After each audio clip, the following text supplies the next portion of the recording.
वाले जो है वो मांझी जी हैं, जिन्होंने पहाड़ का रास्ता काट दिया पत्नी के लिए। हमसे बड़ा कोई मेहनती है क्या? आज मैं आपको बताऊं कि एक महिला की ताकत इतनी है कि हम घर गृहस्थी रसोई के साथ साथ सत्ता भी संभाल सकते हैं अगर ठान ले तो। आने वाला समय आपके हाथ में है। पूर्ण तरह से आप सोच समझ करके अपना कैंडिडेट चुनिए जो आपकी आवाज सरकार तक ले जाए और आपकी सारी मांगों को पूरी कराने की उसमें ताकत हो, सक्षम हो और शक्ति हो। और इसी के साथ साथ मैं ये कहना चाहूंगी कि वोट जो चोरी हो रही थी हमारी, जो हमें नहीं पता था कि हमारी वोट की चोरी की जा रही है, और सरकार जो हमारा मूल अधिकार है, फंडामेंटल राइट से लोकतंत्र हमें ये अधिकार देता है वोट देके सरकार चुनने का, वो अधिकार हमसे छीनने की पूरी कोशिश की जा रही थी। ये तो हमारे जो है नेता प्रतिपक्ष तेजस्वी यादव जी और हमारे जो है राहुल गांधी जी की सूझबूझ से और नॉलेज से, इंटेलिजेंस से जो है हमें अपना अधिकार वापस से मिल रहा है। और हमें ये सारी चीज समझ में आ रही है कि आने वाला समय कितना खतरनाक है कि हमें मतदान देने के अधिकार से वंचित की जाने की जो है पूरी तरह से प्लानिंग की जा रही है। इस बार सोच समझ करके मेरी इस्लामपुर की जनता आपसे ये निवेदन है, आग्रह है कि आप अपना अधिकार अच्छी तरह से इस्तेमाल करें और वैसे कैंडिडेट का चयन करें जो आपकी तरह मजबूत आपके हाथों को बनाए और आपकी आवाज बने और आपकी मांगों को पूरी कराने का अधिकार है। Thank you so much. Thank you. Tejashwi ji का पहला वादा है कि उनकी सरकार बनते ही, राजग की सरकार बिहार में आते ही और हमारे नेता प्रतिपक्ष तेजस्वी यादव जी जब मुख्यमंत्री बनेंगे तो सारी महिलाओं को उनके खाते में 2500 रुपया दिया जाएगा।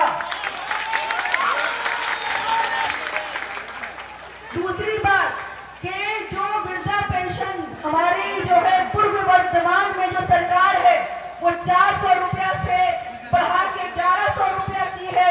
हमारे नेता प्रतिपक्ष तेजस्वी यादव जी के मार्गदर्शन पे चलते हुए हमारी जब सरकार बनेगी तो वो वृद्धा पेंशन 1500 रुपया हो जाएगा। और इतना ही नहीं, इसके आगे मैं आपको बताऊं कि न सिर्फ महिलाओं के लिए बल्कि युवाओं के लिए भी हमारे नेताजी ने बहुत बड़ा योगदान देते हुए आगे बढ़े हैं। उनकी सूझबूझ, उनकी जो है इंटेलिजेंसी की, उनकी जो है सोच की, विचारधारा की, उनकी जो है सूझबूझ की पहचान यहीं पे नहीं होती है बल्कि युवाओं को रोजगार देने का वादा किया है। हम पलायन करके अपने लोग को छोड़ के बिहार से बाहर जाते हैं मजबूरी में। कौन परिवार छोड़ना चाहता है आज के युग में? कौन अपने माँ बाप को छोड़ के दूसरी जगह जाना चाहता है? बूढ़ा माँ बाप, पत्नी, बच्चा, लोग, सगा परिवार, ना आप किसी के सुख में आ पाते हैं, ना किसी के दुख में शामिल हो पाते हैं। किस लिए? इस पेट भरने के लिए ना। बिहार में रोजगार नहीं है इसीलिए ना। लेकिन आने वाला समय में पलायन खत्म हो जाएगा। इसके साथ जो महंगाई की मार हो रही है वो भी खत्म होगी। बिहार में इंडस्ट्री लगेगी, युवाओं को यहाँ ही नौकरी मिलेगी और जो बिहारी है पहले बिहार में उनका हक होगा। डोमिसाइल यहाँ पे लागू होगा और बिहारी को बिहार से बाहर छोड़ने की जरूरत नहीं पड़ेगी। और इसी के साथ जो बिजली बिल स्मार्ट मीटर लग गया है और बिहार को स्मार्ट सिटी कहा जाता है, बिहार शरीफ को स्मार्ट सिटी घोषित कर दिया गया है, लेकिन आज भी स्मार्ट सिटी बिहार नहीं है। पूर्व में जो भी वहां पे विधायक रहे और जो वर्तमान में विधायक रहे उन्होंने बिहार की स्थिति 15-20 सालों में वैसी की वैसी ही छोड़ दी जैसे कि पहले थी। तो अब समय आ गया है बदलने का, सही सरकार चुनने का, मतदान देने का, अपना अधिकार समझने का। अगर महिलाएं मेरी बात नहीं समझेंगी, अपनी स्थिति नहीं बदलेंगी तो कोई भी आपके जीवन में आपकी स्थिति बदलने बाहर से नहीं आएगा। आपके बच्चे की भविष्य आपके हाथ में है। माँ बाप खुद पे सारा दुख गम झेल लेता है, आधा पेट खाना खा के पी लेता है पानी, लेकिन उसका ये आशा होता है कि मेरा बच्चा कुछ अच्छा करेगा। युवाओं के लिए जो सरकारी एग्जाम होता है कंपटीशन का, उसका चलान तेजस्वी जी ने कहा है कि वो मुफ्त कर देंगे। और इसी के साथ जो है आप समझिए आने वाले वक्त में हमारे पास अच्छी शिक्षा होगी, हमारे पास स्वास्थ्य होगा, हमारे पास रोजगार होगा।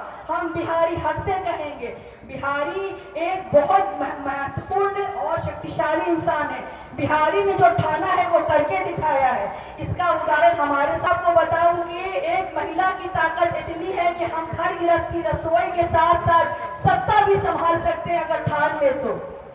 आने वाला समय आपके हाथ में है। पूर्ण तरह से आप सोच समझ करके अपना कैंडिडेट चुनिए जो आपकी आवाज सरकार तक ले जाए और आपकी सारी मांगों को पूरी कराने की उसमें ताकत हो, सक्षम हो और शक्ति हो।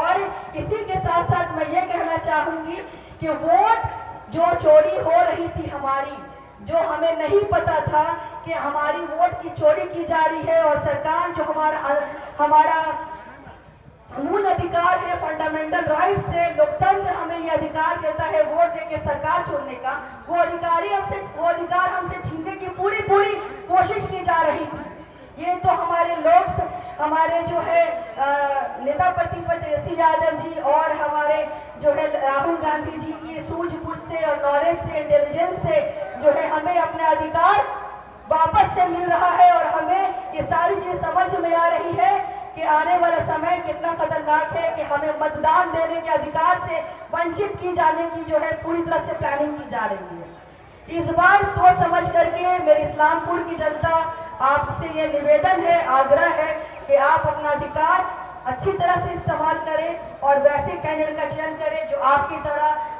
मजबूत आपके हाथों को बनाए और आपकी आवाज बने और आपकी मांगों को पूरी कराने का अधिकार है। Thank you so much.